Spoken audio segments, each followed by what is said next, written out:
The video that you're about to watch will cover the complexities of separating laboratory-grown diamonds, known commonly as lab-grown diamonds, from polished natural diamond. This video is the first in a suite of videos. It's a compilation put together by Gem Training International, the Harry Oppenheimer Diamond Training School, Howard Bell, and EGL South Africa. There are quite a number of screening and testing instruments on the market that are used by those in the trade. The fact of the matter is, with instruments such as these, there is no one instrument that can, with 100% certainty, separate natural diamond from all laboratory-grown diamonds. This means that further tests must be done using sophisticated gemological instruments that are operated by trained personnel and also who have the experience and the knowledge to interpret the results of those machines. I'm going to submit 5 stones to the Gemological Laboratory, which is EGL South Africa. I want them to positively confirm whether these diamonds are natural diamond or laboratory grown. And if they are laboratory grown, then I would like them to tell me whether they are HPHT or CVD grown, and if any post-growth treatments have taken place. As the video will show you, the instruments used to determine whether it is a natural diamond or a laboratory grown diamond or a laboratory grown diamond that has been subjected to post-growth treatments will typically look for the diamond types, the growth and treatment peaks that may be at the diamond, and the fluorescence and the phosphorescence. The final result will be given by the gemologist, who will evaluate all the information given from the instruments used to test the particular diamond. So, what do we mean by diamond type? The common perception is that diamond is made of pure carbon, when in reality it is carbon plus other trace elements. It is the presence or absence of these trace elements that will determine the diamond type. We use an instrument called an FTIR spectrometer to determine the diamond type that the diamond falls into, and it is an integral part of the identification process. There are 2 types of laboratory-grown diamond. The first is high pressure, high temperature, commonly known as HPHT, and the second is chemical vapor deposition, known as CVD. Diamonds grown by these 2 methods fall into 3 of the 4 diamond types. Type 1A, this is an aggregated nitrogen category, and most natural diamonds fall into this category. The type 1B, this is an isolated nitrogen within the crystal structure. The majority of yellow HPHT grown stones fall into this category.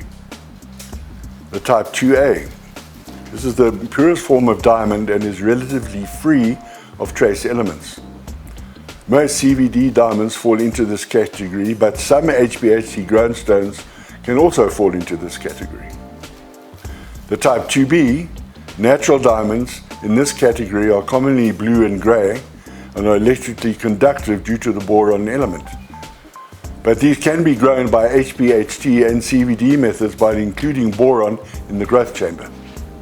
I liken testing gems to a pyramid structure. We start at the bottom of the pyramid, and using a variety of tests, we arrive at the conclusive answer. Obviously, we start by submitting the stones to the laboratory. From there on, I have 7 instruments at our disposal. We're going to start using the Dr. Watson screening instrument and move on to the FTIR spectrometer, the Diamond View, the Raman spectroscope, a gem microscope, a fluorescence unit, and a phosphorescence unit. And a combination of these tests will allow us to determine the final result. The 5 stones and the invoice are put into an envelope. And this envelope is going to be handed to the gemologist who's going to be doing the testing on all 5 stones. The testing is going to be done by Craig Thomas, who is an FGA of Great Britain, and also he is a GG of the United States of America. And Craig has been in the industry testing gems for over 27 years. Okay, we're going to be testing these 5 stones, screening them with the Dr. Watson. I'll place the 5 stones into the tray. I put them in a specific order so that when I take them out again, I can make sure that each stone goes into the appropriate packet.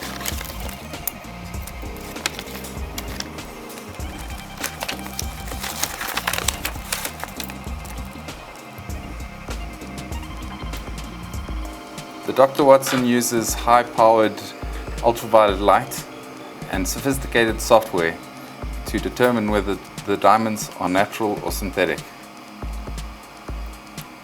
Already we can clearly see that this stone here has been shaded red, indicating that it is an HPHT synthetic diamond. The two stones at the top look like CVDs, the pinkish color more than likely a naturally as grown stone, and the green is post-growth treated. The two blue colors at the bottom look like natural diamonds. However, we may need further testing. We have now finished the screening phase.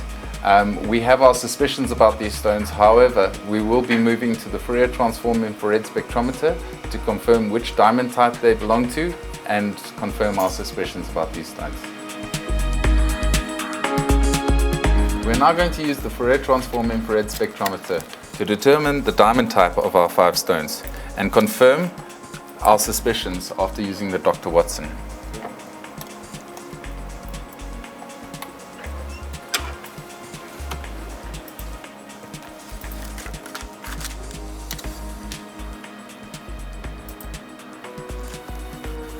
Okay, so the Fourier transform has finished performing its 10 scans on the stone, and we can clearly see that there is no nitrogen over here, meaning that this stone is a type 2A, which would require further testing to determine whether it was natural or synthetic.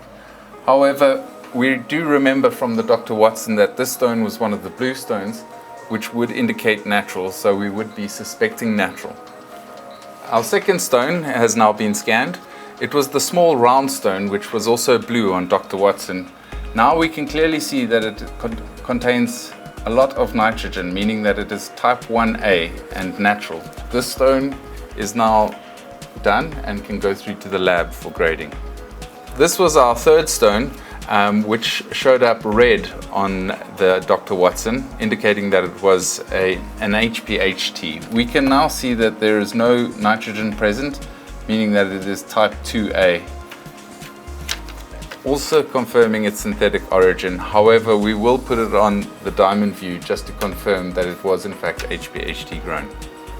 We're doing stone number 4 now. I've run the scans. This was the green stone that we suspected as an CVD grown synthetic. We can clearly see that there is no nitrogen or aggregated nitrogen present here, meaning that it is type 2A and suspect as a lab grown diamond. We will confirm this with the diamond view. Our 5th and final stone has now been scanned with the Fourier transform infrared spectrometer. This was the oval pink stone on the Dr. Watson, which we suspected as CVD grown diamond.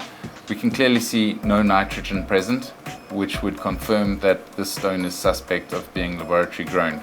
We will now confirm this using the diamond view. Okay, so we've just done the diamond view on stone number 1, and this is what it looks like.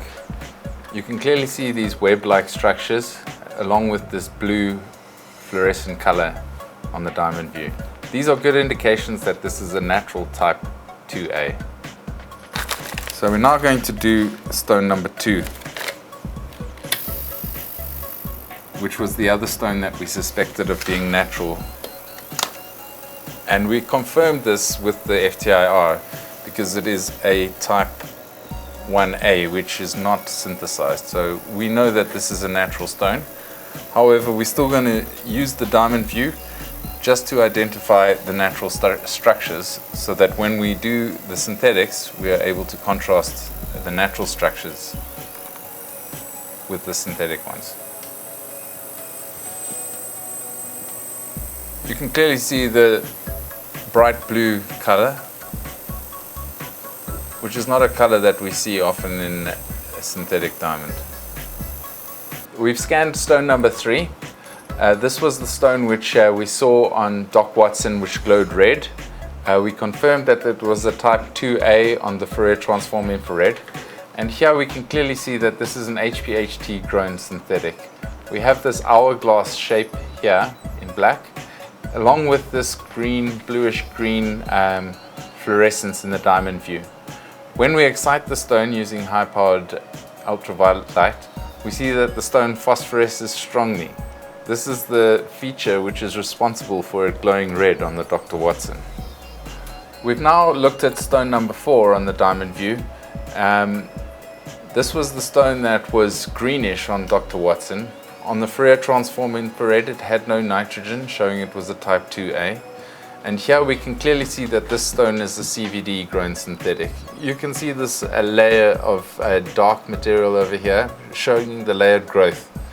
You also have this phosphorescence over here, which usually indicates that this stone has received post-growth treatment in order to whiten the CVD. We've now done stone number 5 in the diamond view. Here we can see this unusual purplish reddish color with these swathes of blue fluorescence through the stone. This is quite common in CVD grown synthetics. There is a slight amount of phosphorescence. It's not very strong, but there is some phosphorescence. This stone is also clearly CVD grown synthetic. We've now finished testing our 5 stones and have come to a conclusion, both natural and synthetic respectively. However, there are rare instances where we may still be undecided. In those cases, we would then take that stone to the Raman spectrometer in order to help us make a final decision. We've now established that stone number 1 and stone number 2 are natural origin diamonds, with stone number 1 being a type 2A and stone number 2 being a type 1A. I will run one of them through the Raman just to show you what a natural diamond looks like. They both will have a peak at around 1332, which indicates diamond.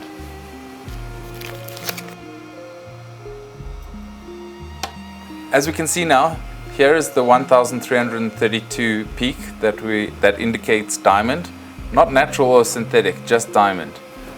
Over here at around about 737, we can see there is no peak. If it were a synthetic, we might expect to see a silicon peak there. We're now going to run stone number 5, which was a CVD lab-grown diamond, just to show you what you could look for if you were still unsure as to whether the stone was lab-grown after using the diamond view.